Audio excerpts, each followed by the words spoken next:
Le nouveau numéro du magazine Society arrive dans les kiosques et en une, on retrouve une catégorie de journalistes qui ne s'est pas fait que des amis, les éditorialistes. Ah, ça, c'est peut dire que les éditorialistes peuvent parfois en énerver quelques-uns, mais n'écoutant que leur courage, les journalistes de Society ont décidé de suivre 3 d'entre eux durant une semaine. Julie Gradiani, Yves Tréhard du Figaro et Jean-Michel Apathy de LCI. Ces 3-là ont réponse à tout, écrit Society, et ils ont visiblement très envie de le faire savoir. Alors j'ai contacté Joachim Barbier, un des 2 co-auteurs de l'article de Society, déjà pour lui demander pourquoi il avait choisi Tréhard, Apathy et Gradiani. On voulait des profils un peu différents. Les éditorialistes, c'est un métier qui existe depuis très longtemps en France, et c'est même une tradition. Les années 80-90, on avait arrivé ces gens qui étaient majoritairement des éditorialistes dans des quotidiens ou dans des magazines comme Duhamel, comme Christophe Barbier. Donc voilà. Et puis il y a aussi des gens qui ont émergé avec l'arrivée des chaînes d'infos. Il y a Jean-Michel Apathy qui est un peu un éditorialiste solo, qu'on voit sur différentes chaînes. Yves Tréhard, lui, est quand même quelqu'un qui est rattaché au Figaro, il est directeur adjoint, donc il s'occupe d'un journal.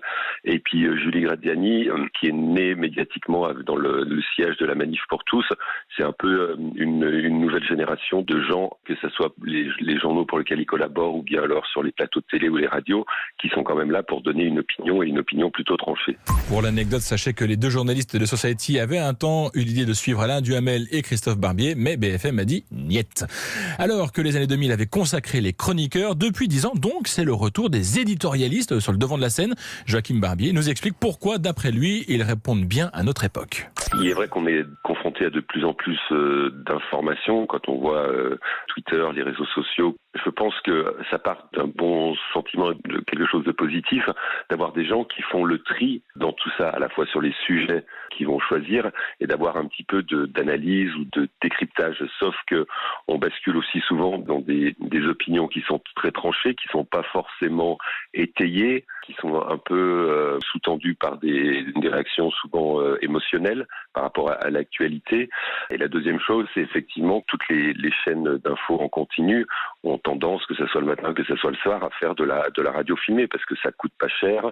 Vous mettez 4 personnes autour d'une table avec des profils politiquement différents et avec éventuellement la perspective de faire l'actu du jour avec la polémique, avec la réaction, avec la phrase malheureuse. Les médias ont finalement créé leur propre actualité en occupant l'espace avec la polémique du jour.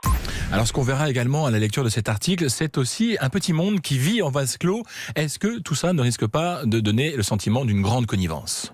Il y a quelque chose qui est sûr, c'est que tout le monde se connaît finalement. C'est un peu toujours les mêmes personnes qui reviennent, qui passent d'un studio de radio à un plateau de télé. La connivence, elle est aussi un petit peu avec les hommes politiques parce que, comme on dit, les bons clients, c'est souvent les mêmes. Donc voilà, c'est un milieu politico-médiatique qui se connaît, qui se croise. Mais c'est vrai que c'est un tout petit milieu parisien, et que ce sont souvent les mêmes personnes qui se retrouvent à parler autour d'une table. Alors que vous aimiez ou vous détestiez les éditorialistes, je vous conseille la lecture de cet excellent article de Joachim Barbier et Luca Duvernet-Coppola dans le numéro de Society qui sort aujourd'hui.